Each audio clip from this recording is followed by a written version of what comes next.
नमस्कार।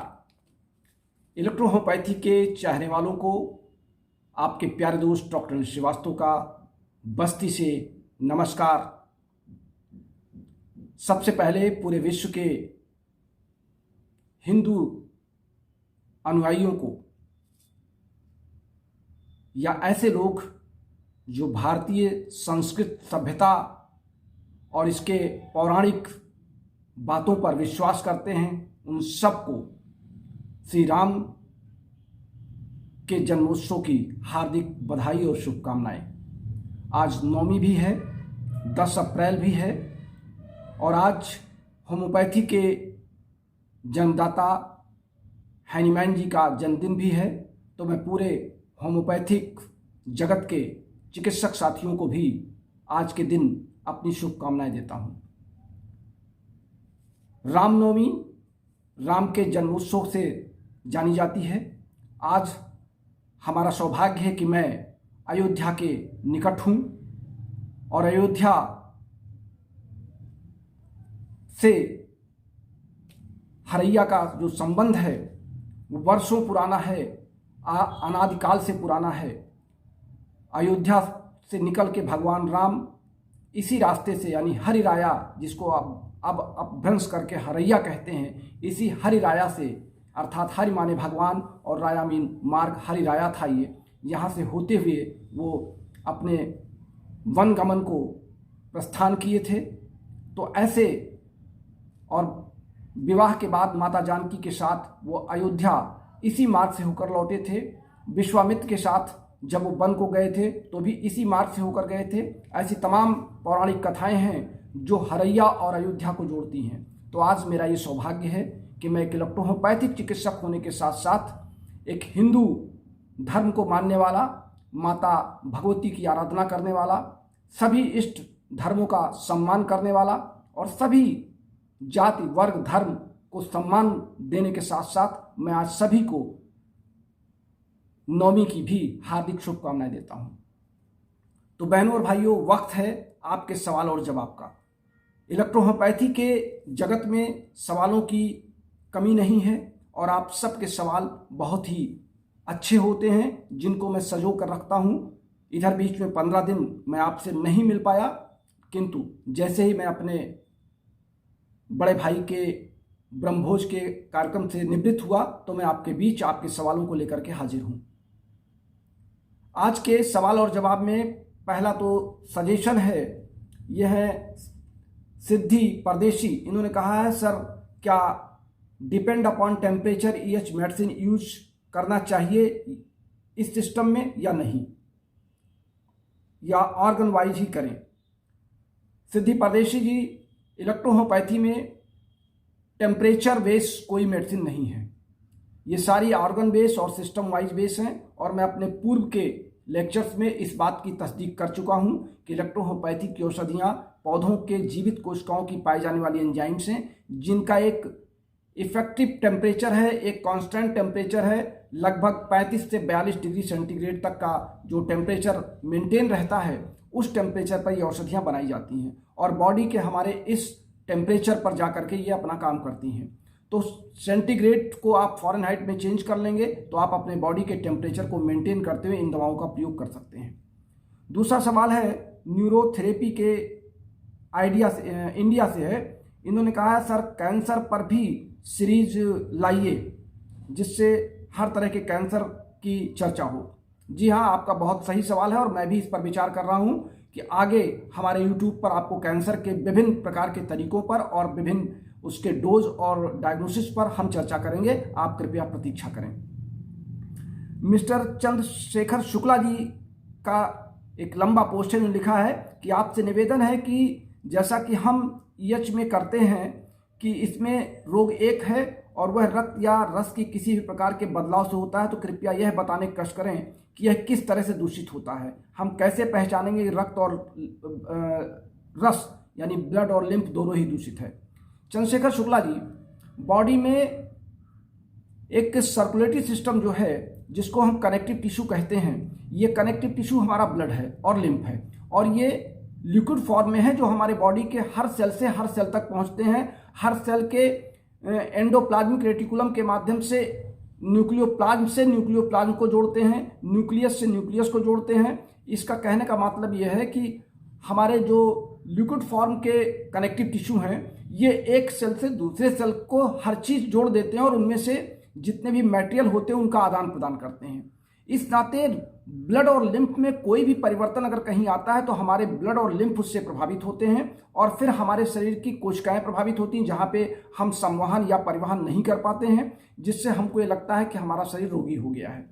अब किस सिस्टम में है वो रोगी की कंप्लेंट के आधार पे, शिकायत के आधार पे हम इसको जज करते हैं कि रोगी की कंप्लेंट या शिकायत किस आधार पे जा रही है और हमको किस ऑर्गन को या किस सिस्टम को चेक करना है। तो जहां तक ब्लड और लिम्फ की बात है, हमारे यहाँ रोग की परिभाषा यही है कि एनी परसिस्टेंट चेंज का तात्पर्य यह है कि अस्थायी परिवर्तन।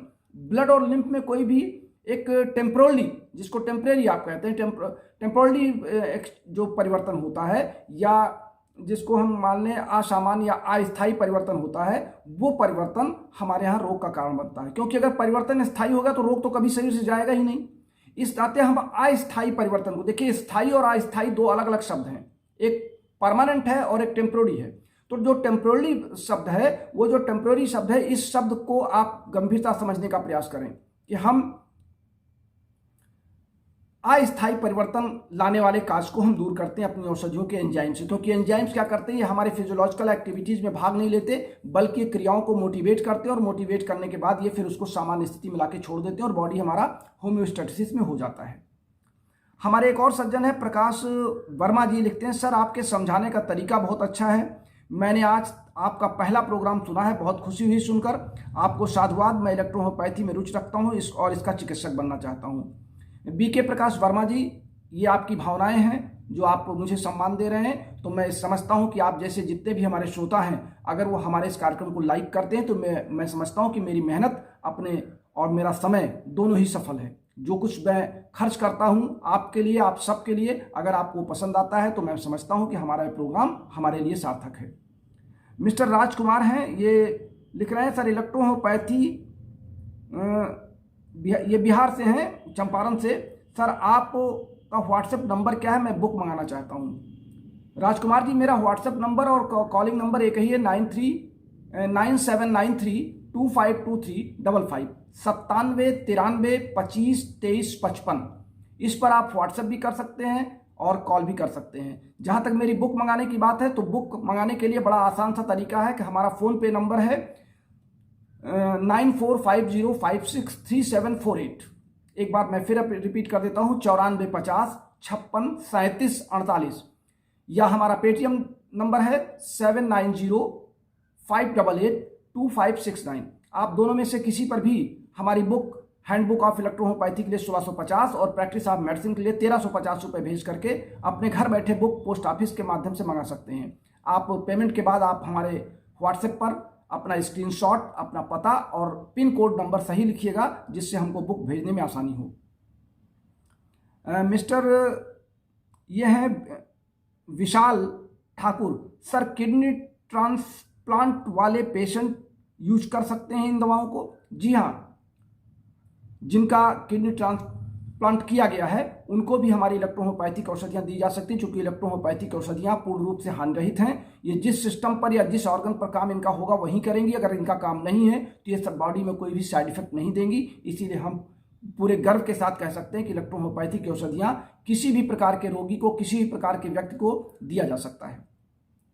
मिस्टर रामजी सिंह हैं, इन्होंने लिखा है, धन्यवाद महाशय, कृपया आप एक एक मेडिसिन के नाम के साथ प्रत्येक उसमें निहित प्लांट मेडिसिन उपयोग क्या है इसका भी हमें जानकारी दें, जिससे हमारे दिलों में, दिमाग पर ये इसकी फिक्र बनती रहे।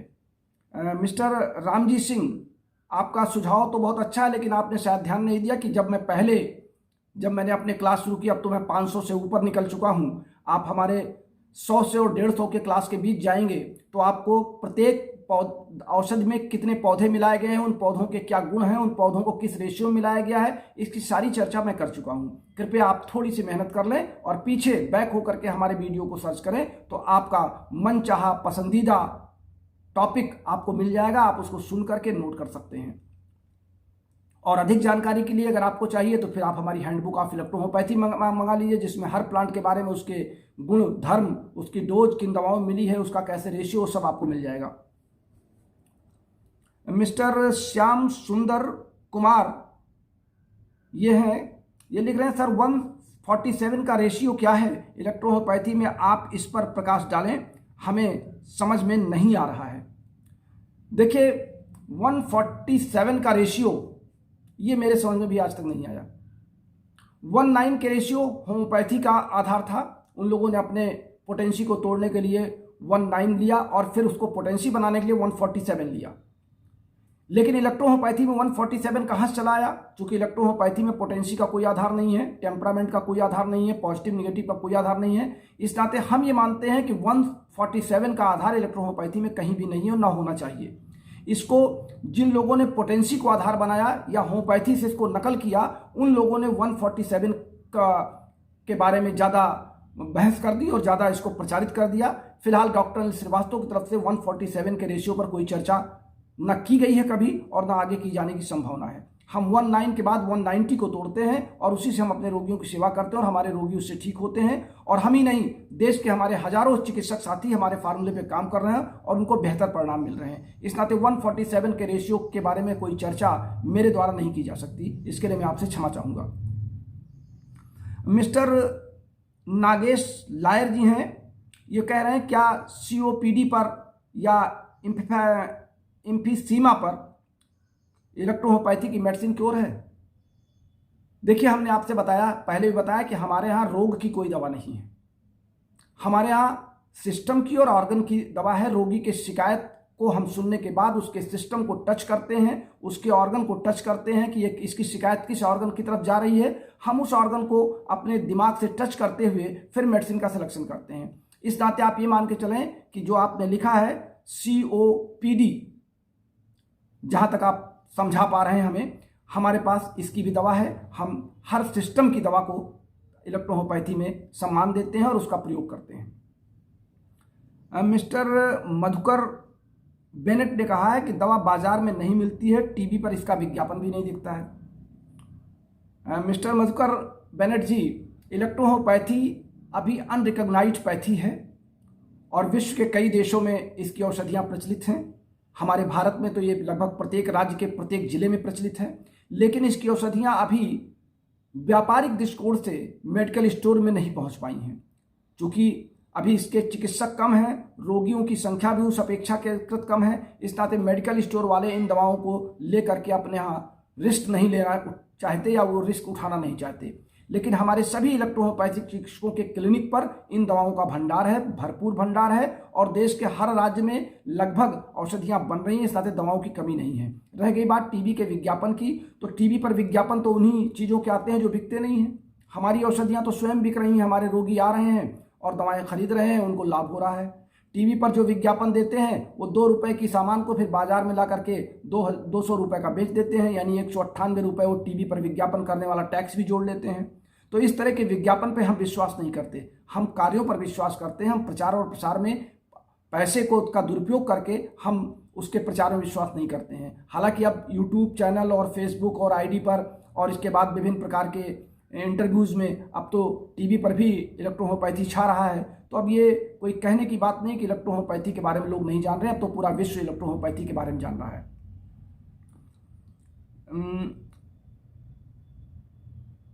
मिस्टर प्रदीप सोनी जी जबलपुर से लिखते हैं कि आपके उद्बोधन से पूरा विश्व इलेक्ट्रोहोम्योपैथी को एक नए स्वरूप में पहचान रहा है। आपके उद्बोधन से लगातार इलेक्ट्रोहोम्योपैथी के इलाज में पेशेंट और की संख्या बढ़ रही है। प्रदीप सोनी जी, आपकी भावनाओं की मैं कदर करता हूं और आपका आभार व्यक्त करता हूं। अगर मेरे उद्बोधन से इलेक्ट्रोहोम्योपैथी समाज में प्रचलित हो रहा है, प्रसारित हो रहा है, तो ये मेरे इस कार्यक्रम की सफलता कही जाएगी और मैं अपने आप को धन्य समझता हूँ। मिस्टर हेमंत खोबारगे जी हैं, सर आपने बहुत ही ज्वलंत मुद्दा उठाया है। मैं समझ नहीं पा रहा हूँ इन्होंने किस ज्वलंत मुद्दे की बात की है। संभवतः ज्वलंत मुद्दा जो इस समय IDC कमेटी के समक्ष मानता का प्रकरण चल रहा है, मैंने उस पर कुछ कहा होगा या लिखा होगा, उस पर इन्होंने कहा। चूँकि इन्होंने पूरी बात नहीं लिखी है, इस नाते फिलहाल मैं इनकी इस बात को यहीं पर समाप्त करता हूँ। मिस्टर VK मनोज हैं, C.C. Matty did not understand what is enzyme theory, only named as bioenergy. You have discovered the actual truth, brought it to society and mankind. You should be honored like C.C. Matty in electrohomeopathy. We all stand with you. Don't worry.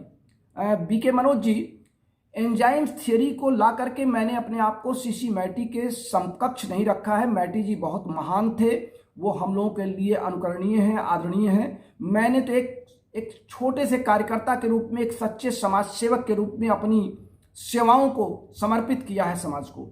मैंने जो 37 साल का शोध किया है कि electrohomoeopathy की औषधियाँ विशुद्ध पौधों के जीवित कोशिकाओं के एंजाइम्स हैं, और एंजाइम्स ही शरीर में जाकर के हमारे फिजियोलॉजिकल एक्टिविटीज को डिस्टर्ब नहीं करती हैं, उनके क्रिया में भाग नहीं लेती हैं, और इस नाते इनका कोई दुष्परिणाम नहीं होता है। हो सकता है मैटी जी अगर कुछ दिन हमारे साथ रहते तो वो भी एंजाइम्स को समझ पाते और एंजाइम्स के बारे में चर्चा करते, लेकिन आज अगर वो नहीं है और हम लोग उनके अनुयायी हैं और हम लोग कुछ नया कर रहे हैं और उसका परिणाम देखा जा रहा है, तो निश्चित रूप से हमारी मेहनत सफल है। बस आपकी भावनाओं का मैं कद्र करता हूं और आपकी भावनाओं के लिए मैं आपका आभार व्यक्त करता हूं। गुंजन सरोज जी कहती हैं कि फीमेल इनफर्टिलिटी पर आप डिटेल में वीडियो बनाएं। फीमेल इनफर्टिलिटी पर मैं आपसे, या महिलाओं की जो बांझपन होता है उस पर आप चर्चा करना चाहते हैं, तो मैं इस पर शीघ्र ही, जब महिला और पुरुष के अलग अलग रोगों की चर्चा करूंगा तो एक सीरीज शुरू करूंगा। अभी अपने शॉर्ट फार्मूले आपको बता रहा हूँ, 3-4 दिन में ये समाप्त हो जाएगा हमारे यूट्यूब पर। फिर हम आगे आपसे इस पर बहस करेंगे और आपकी इस चैप्टर को मैंने नोट कर लिया, मैं इस पर आगे चर्चा करूंगा।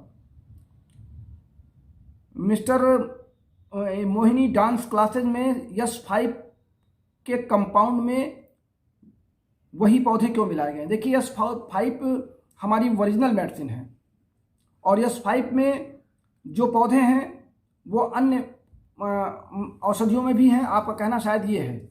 इलेक्ट्रोहोम्योपैथी की औषधियों का जब विश्लेषण किया जाता है तो ये पाया जाता है कि हर पौधों में अलग अलग प्रकार के अलग अलग एंजाइम्स अलग अलग सिस्टम पर, अलग अलग ऑर्गन्स पर अपना अपना कार्य करते हैं। इस नाते S5 में जिन पौधों का चयन किया गया वो उन सिस्टम पे पेन किलर, एक तरीके से हमारे पूरे नर्वस सिस्टम को कवर करते हैं और पेन से छुटकारा देते हैं, हमारे टिश्यू के फ्लूइड में अपना प्रवाह तेज करते हैं। इस नाते S5 के डिटेल में आप जाएंगे तो आपको इन पौधों के बारे में पूरी जानकारी मिल जाएगी। मिस्टर जगदीश चौहान कह रहे हैं कि सर ऑनलाइन क्लास का सर्टिफिकेट भी दें। जगदीश चौहान जी, अभी मैं ऑनलाइन क्लास दे रहा हूँ ना, सर्टिफिकेट तो उन साथियों को दूंगा जिनके यहाँ मैं जा रहा हूँ डिस्पेंसरी पर, उनकी डिस्पेंसरी का उद्घाटन हो रहा है, वो मेरे ऑनलाइन क्लास से अब प्रेरित होकर के अपनी क्लिनिक का वो ओपन कर रहे हैं। और जैसा कि मैं समझ रहा हूँ कि आपने मऊ में शायद आज या कल में आप भी अपनी क्लिनिक का उद्घाटन कर रहे हैं, कहीं जो है जैसी जानकारी आई है, तो मेरी शुभकामनाएं आपके लिए हैं। ऑनलाइन सर्टिफिकेट के लिए मैं एक ऑनलाइन पहले एक क्वेश्चन आंसर का क्रम चलाऊंगा और जब आपके आंसर हमको मिल जाएंगे, मैं सोच रहा हूँ कि 50 क्वेश्चन मैं आपको दूंगा और 50 में से 35 क्वेश्चन का सही आंसर इलेक्ट्रोहोम्योपैथी के दृष्टिकोण से देने वाले साथियों को मैं यहाँ से सर्टिफिकेट प्रोवाइड करूंगा। मिस्टर रणधीर सिंह लिख रहे हैं, डॉक्टर साहब topic should be only on dilution not anything else. Randhir Singh चाह रहे हैं कि डाइल्यूशन पर एक टॉपिक हो। रणधीर सिंह जी, डाइल्यूशन पर टॉपिक मेरा हो चुका है। अब आप किस टॉपिक की बात कर रहे हैं? डाइल्यूशन पर मैंने बार बार कहा है कि डाइल्यूशन शब्द D3 के आगे हमारे यहाँ नहीं है। हम D1, D2, D3 के बाद किसी अन्य डाइल्यूशन की बात नहीं करते, और बार बार मैंने कहा है कि इसके आगे कोई भी डाइल्यूशन की जरूरत नहीं है। इस नाते डाइल्यूशन पर कोई टॉपिक करना, मैं इस पर कम से कम 10 बार डाइल्यूशन पर क्लास ले चुका हूं। आप हमारे पिछले वीडियो को सर्च करें और देखें कि आपको वहां पर डाइल्यूशन के बारे में मैंने क्या क्या बताया है। मिस्टर राज बहादुर प्रजापति जी पूछ रहे हैं, लखनऊ वाले नीरन श्रीवास्तव को आप जानते हैं? राज बहादुर प्रजापति जी, नीरन श्रीवास्तव मेरे स्टूडेंट रहे हैं। MD में मैंने उनका क्लास लिया है। हीरालाल खन्ना इंटर कॉलेज में उन्होंने एडमिशन लिया था, तब मैं वहाँ का चीफ प्रॉक्टर हुआ करता था। ये बात 1986 से 88 के बीच की है।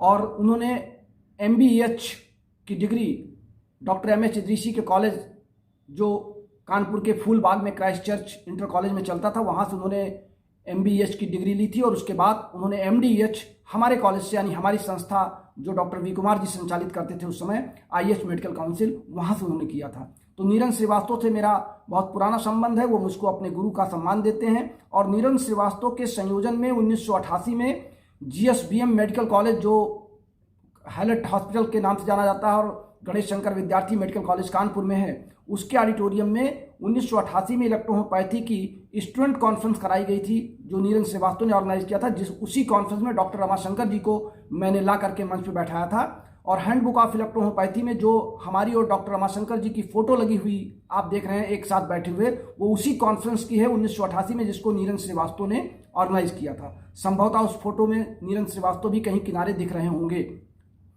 तो नीरन श्रीवास्तव से मेरा गुरु और शिष्य का संबंध है, वो मेरे शिष्य रहे हैं, मैं उनका गुरु रहा हूं। और नीरन श्रीवास्तव से जब आप मेरी चर्चा करेंगे तो मेरे बारे में आपको ज़्यादा वो बता सकेंगे। मिस्टर राज बहादुर प्रजापति जी कहते हैं कि वी कुमार जी ने तो 3 दशक पहले ही चोरों के नाम लिख दिए थे। वो अपने फिलॉसफी में स्पष्ट लिखे थे, जैसे एक उदाहरण पेश कर रहा हूँ कि जो EH पैथी को नहीं जानते वही कॉलेज खोल के बैठे हैं, ऐसे बहुत से उदाहरण दिए हैं। आपके इस टिप्पणी को मैं इस सवाल जवाब के क्रम में नहीं ले रहा हूँ। वी कुमार जी हमारे आदर्श हैं और उन्होंने अगर बहुत पहले लिखा और उनके शिष्य यानी डॉक्टर अनिल श्रीवास्तव ने इसको बहुत बाद में कहा, तो चलिए गुरु और शिष्य की भावनाएं मिल रही हैं, इसके लिए आपको बहुत बहुत धन्यवाद।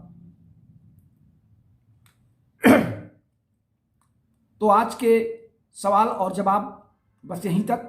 आपके सवाल कम थे, सुझाव ज़्यादा थे, आपके आभार ज़्यादा थे, लेकिन फिर भी जो सवाल मेरे समक्ष आए मैंने उनका जवाब अपनी समझ से आपको दिया। आज के लिए बस इतना ही। फिर मिलते हैं अगले रविवार आपके सवाल और अपने जवाब के साथ। तो बस अपने प्यारे दोस्त डॉक्टर श्रीवास्तव को जाने से पहले एक बार पुनः रामनवमी की और नवरात्रि के नवमी की प्लस हनुमान जयंती की पूरे विश्व के साथियों को हार्दिक बधाई, शुभकामनाएं, नमस्कार।